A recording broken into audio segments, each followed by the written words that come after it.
California's Gold is produced in association with KCET Los Angeles and is seen statewide on California Public Television.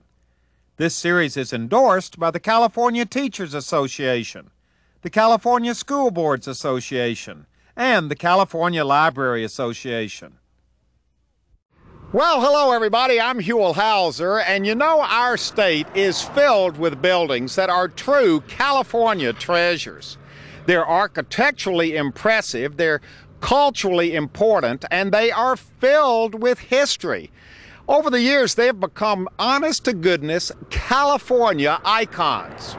Now, right now, we've come to Norco in Riverside County, just out of Los Angeles, to visit one of those places. And it meets all the criteria. It is definitely architecturally very impressive. Over the years, it's been culturally important, and it is filled with history. Catch is, very few people in California even know this place exists. It has literally fallen off the radar screen.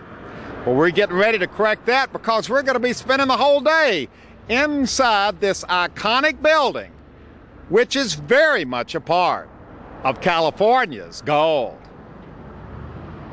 Okay, the adventure begins, and Kevin, I set this whole thing up by saying that we're going to be visiting an iconic California building that has literally fallen off the radar screen. And here we are in front of this building, and a grand old building it is.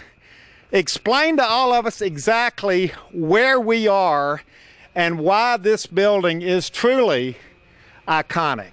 Well, you are standing in front of the bathhouse, hotel, Olympic training area of the Norconian Resort Supreme. Wait a minute, the Norconian Resort Supreme. This wasn't a hotel. No, the man who built it was Rex Clark. And the reason he didn't want to call it a hotel is because he could let anybody in. It opened February 2nd, 1929. This was a beautiful grassy court. We are not sure if it had 127 rooms, 250 rooms. We're not exactly sure, but this was part of 700 acres.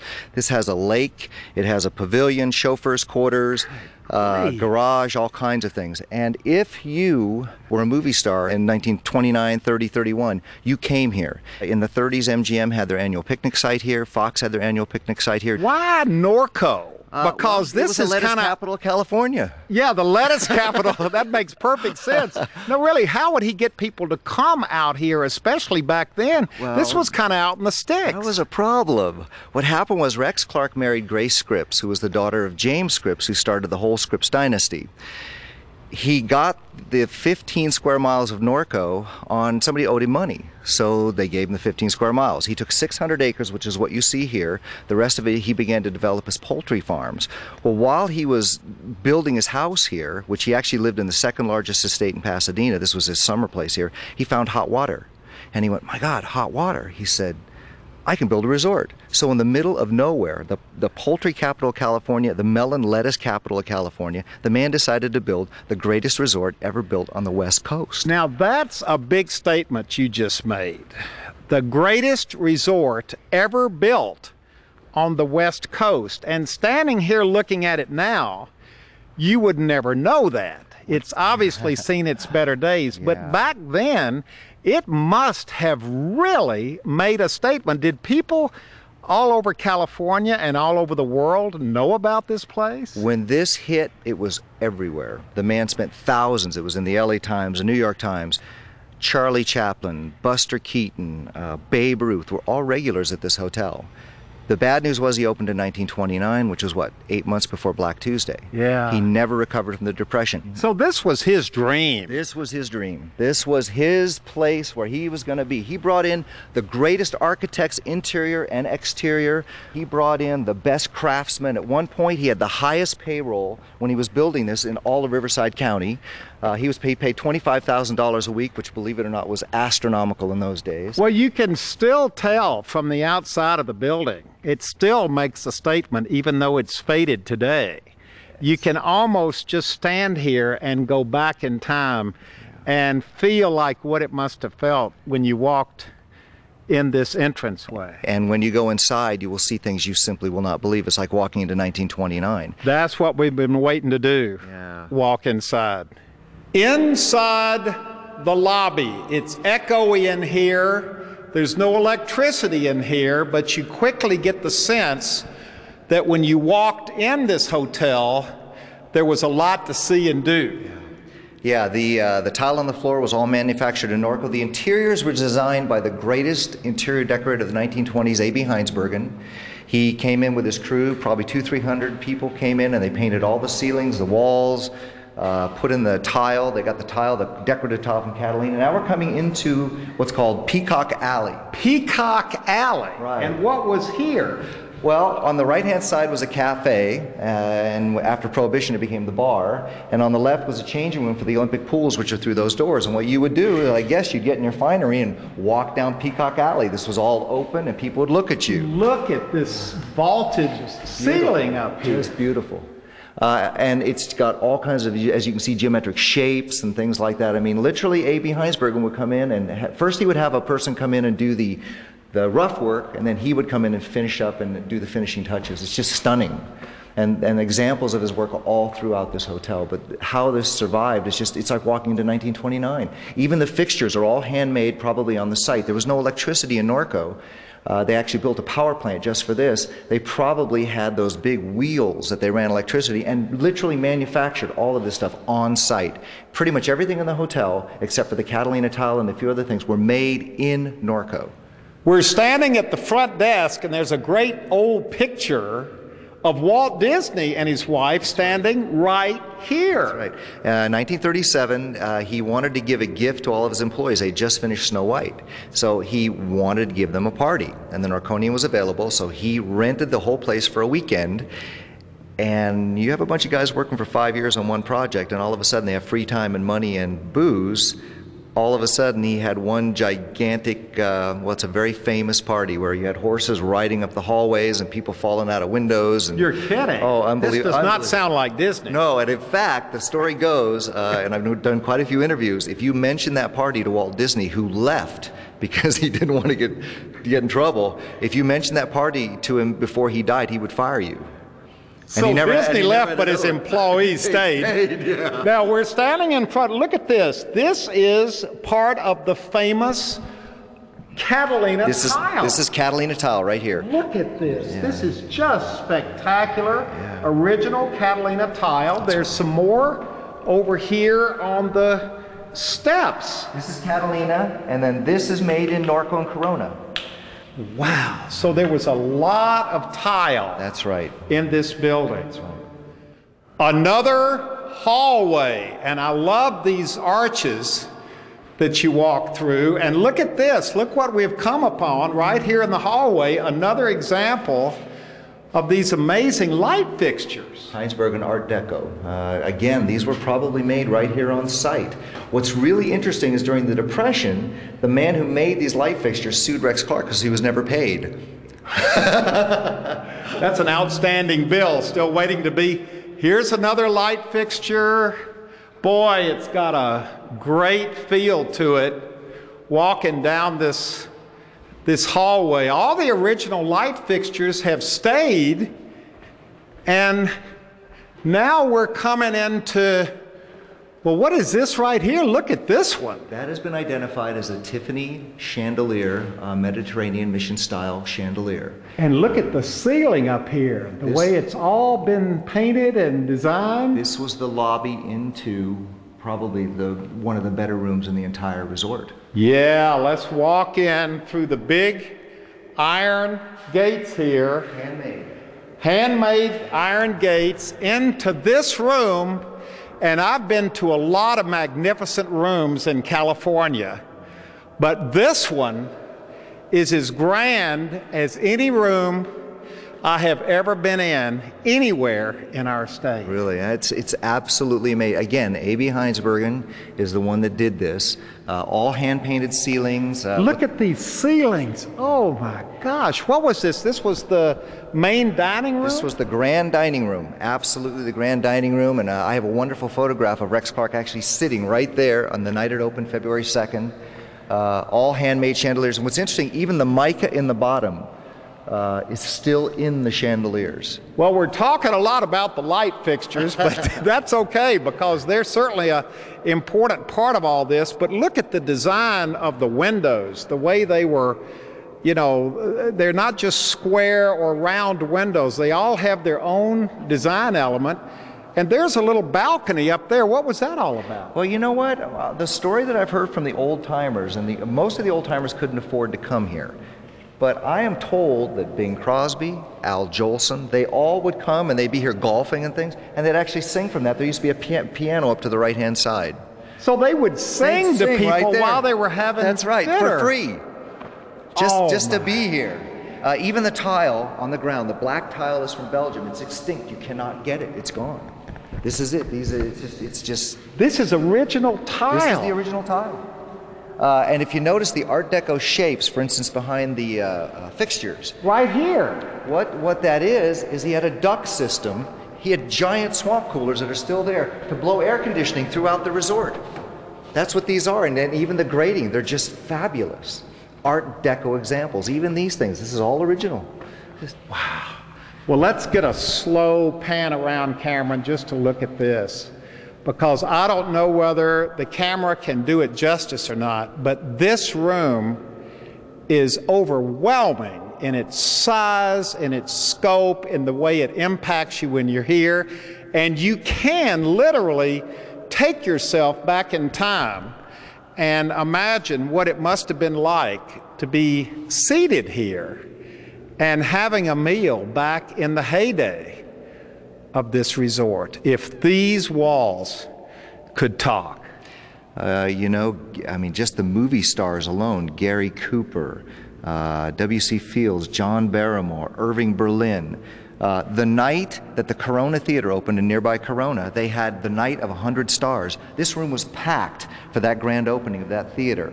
I mean, you had Harry Richmond, Clara Bow, all the executives. In fact, what most people don't know is that the grand premiere of Gone with the Wind was in Riverside, but all those people that put on that premiere, the stars and everybody, they didn't stay in Riverside, they stayed here.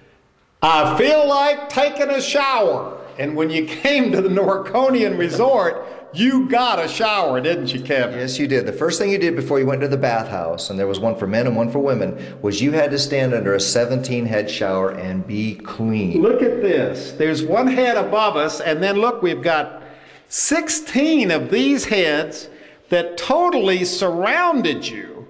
So if you didn't get clean standing here, now is this original? This is original. This is you know what? Greta Garbo may have stood here. And once you got clean, once you took your shower, you came to step 2, and that took place in here, Kevin. You had your choice of Roman spas, Greek spas. All that meant was you'd do a hot water spa, then cold water, then 2 cold water, a hot water, and it was expensive. It was $1. You could get a massage, a spa, work out at the gymnasium, and each one of these rooms, and actually a lot of these rooms have the original spas in them. Look at the tiles. These are these original? These is all original. In fact, if you go into this room, you'll see the original spas and the different baths that are back in here. Oh my gosh. An original tub. Which would have been full of mud. You would have sat in a big pool of mud here. Then you would have gone from that pool to one of the other pools and washed yourself off in mineral water that was 127 degrees. Or you would come into one of these and you'd get a massage, or over here would be a sauna. You had all different kinds of things you wanted to do. Maybe there'd be like a wooden steam cabinet in this one.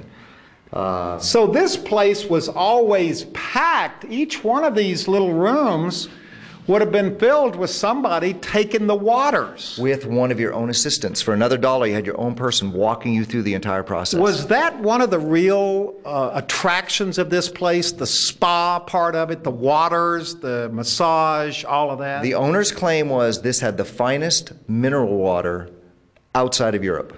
And the mud wasn't bad either. The mud wasn't bad either. There you go.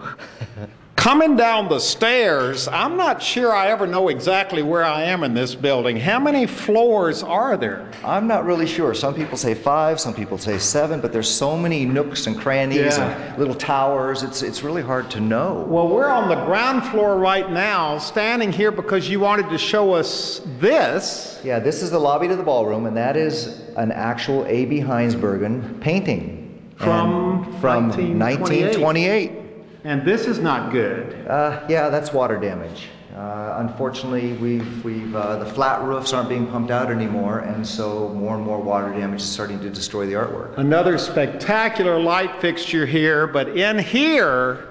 Grand ballroom. Yeah, we've already had dinner. We've had the spa. You might have had dinner in here, actually. So this was what, a dining room and a ballroom? And a ballroom. And I will tell you, this was a happening place. You had Harry James here, Tommy Dorsey. The first Norconian house band had a drummer by the name of Spike Jones. Really? Yeah. And is this the original stage? It's the original stage. And what's really interesting about this is there's overhead lights and there's footlights, which it was like between two periods, so he put in both. In fact, behind that curtain, you'll find all the levers that work all the lights. They're still there. So this was a happening place right here with some of the biggest big bands in the country performing here. That's right.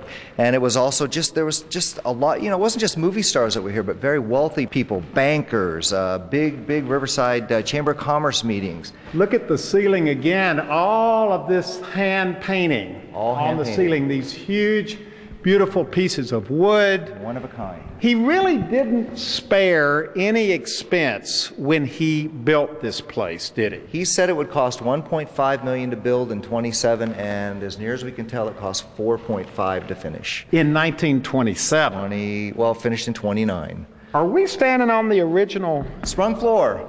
Imagine who danced here. Fred Astaire danced here. Ginger Rogers actually shot movies right here. So if you look at some of those old films, you'll see them dancing in this ballroom, or you see them dancing in a Hollywood replica. This place was so well known, they actually built sets in Hollywood to look just like this. Let's just stand here a minute and see if we can hear the music that would have been coming from that stage.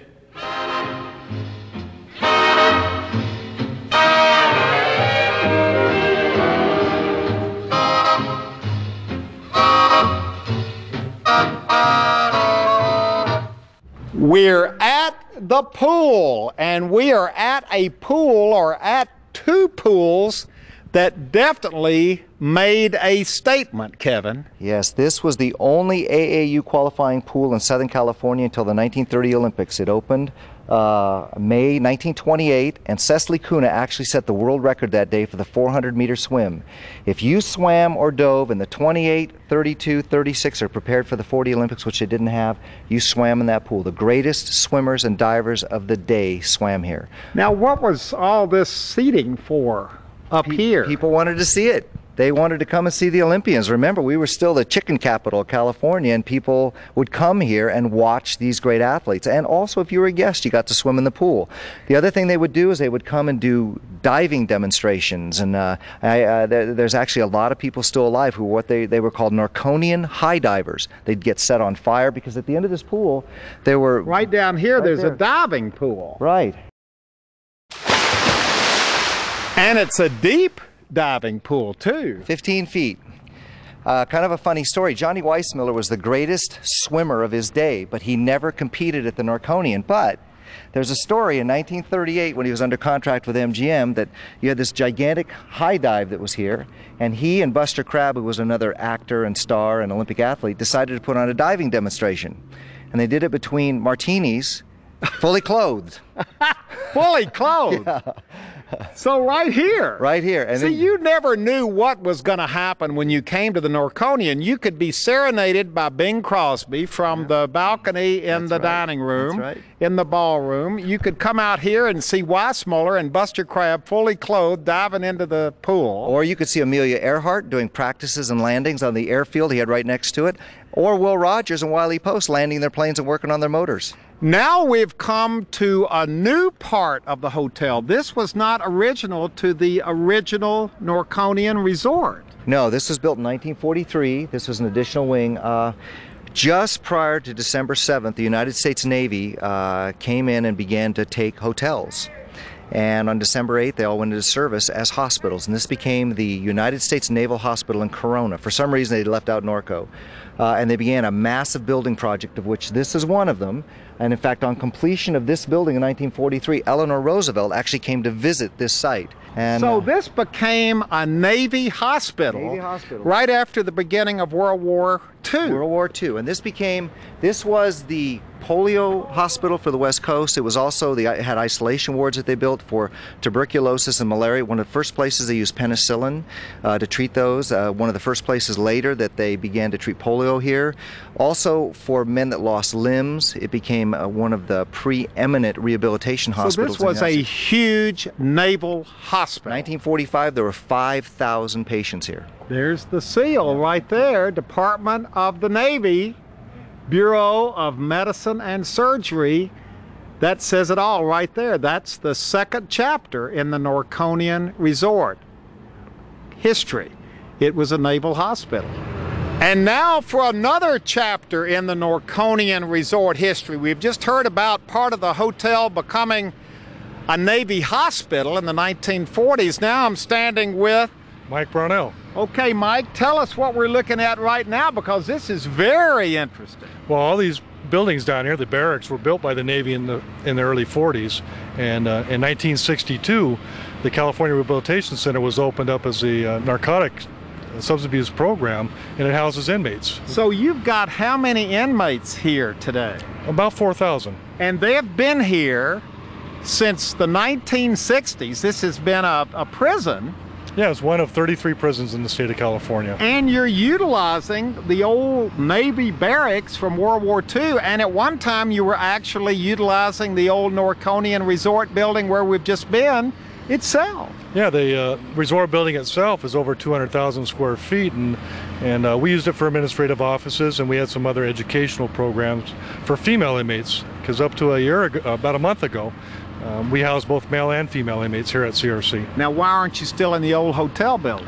Well, it needs to be earthquake retrofit, and right now there's difficulty in finding the money to do that. So it's sitting empty, but the prison, and here's one of the buildings over here. Now, is this original to the 40s, to the Navy being here? That's correct. That's also a Navy building. It was built in the 40s. And in fact, being that this was a very isolated area at the time, tuberculosis cases were housed there during that time period. And now all of these buildings, including the wing that Kevin just pointed out to us, where Eleanor Roosevelt visited in the 1940s, that's all used to house inmates here in California. That's right.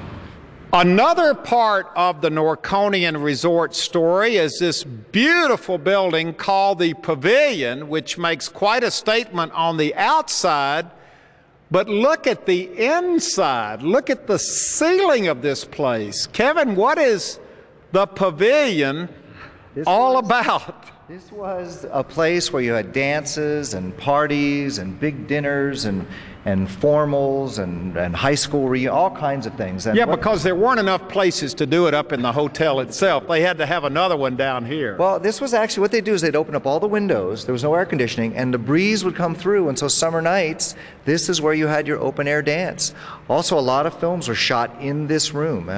This was also the meeting place for the golf course. You actually had the changing rooms over on the other side over there. But this is just a great dance room. And the location of this place. Well, Rex Clark supposedly didn't like alcohol, but I've talked to some of the old residents, because during Prohibition you couldn't drink. This actually, according to them, was the only place you could have alcohol, because if the sheriff came, you could throw it over the side. Into the lake. That's what we're going to go see right now. This is spectacular, and this is part of the original Norconian Resort. This huge, look at this huge lake. How big is this lake? 60 acres. And 60 what acres. was his thought behind this? Well, he really wanted it to be a resort to health, and so he had speedboat races here. You had the greatest speedboat races of all time on this lake. Duke of Hanamoku used to get pulled behind a boat and show people how to surf. You had endurance swims here. You had rowboats. You had motorboats. You had canoes. Now, this was man-made. Man-made. Just for this resort. Just for this resort. They dug it out using mule teams, using scrapers and mule teams. There's two dams. There's a dam over there and a dam over there. It took 60 days to fill. It's only 6 feet deep. So this was one of the focal points of the resort. Key. This was key. Didn't you say that there's a picture of him? You know, I love old pictures. That there's a picture of him standing about right here, pointing up at the... That's right. He's standing right here and he's pointing at his resort. And that was taken about 4 days before it opened. And this lake ends up being part of another chapter in the history of the old Norconian Resort, because this lake is part of... the Naval Surface Warfare Center Corona Division, which has been here since... 1951. So this is an active Navy base that encompasses, I think you said, almost 200 acres. That's correct, and 55 acres of lake. What a day we have had exploring the history of the old Norconian Resort. We've discovered that part of it is still an active Navy base, part of it is still an active prison, but the main old hotel building itself is sitting there empty and unused. And Kathy, as an official of the city of Norco, what are you going to do about that? Well, I'm starting with as much awareness as possible. I just think that many folks don't even know it's back there, and its historic value is it's just so important to our whole inland empire, not just Norco, and I'd like to see it completely restored to its original beautifulness that it was back in the 30s. Yeah, part of it, though, is that it's kind of off the beaten track. I mean, it's a prison, it's a Navy base, and a lot of people haven't visited this old resort in decades, and newcomers don't even know it's here. Well, we need to turn that around. We need to change that, and that's why we're working so hard to do that, and we're bringing lots of folks like you here to see it and bring awareness and try to see what we can do to get it back in its original state and what uses there can be. And Kevin, this is your passion. Can you close your eyes and see it back to its former grandeur? Is that possible? Oh yeah, I can see Clark Gable going across the grass, walking to the golf course. I can see Will Rogers coming down in his airplane. Now wait a minute, we can't bring back Clark Gable and Will Rogers, but can we bring back the elegance and the grandeur that the old Norconian Resort had? What's amazing is it's still there. It's all still there. The chandeliers are still hanging from the ceiling. Yeah. It's amazing. This is a very exciting story. This is a very exciting place, an important place in the history and the culture and the architecture and the fabric of what California is all about. The old Norconian Resort, waiting to come back to life in many ways, and still, of course, very much a part of California's gold.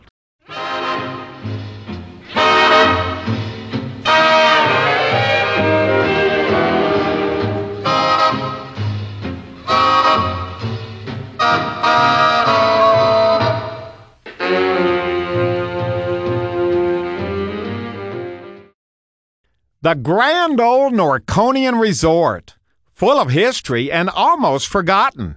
And if you'd like to go on this adventure again, share it with family or friends, or perhaps donate a copy to your local school or library, it's available on video cassette and on DVD.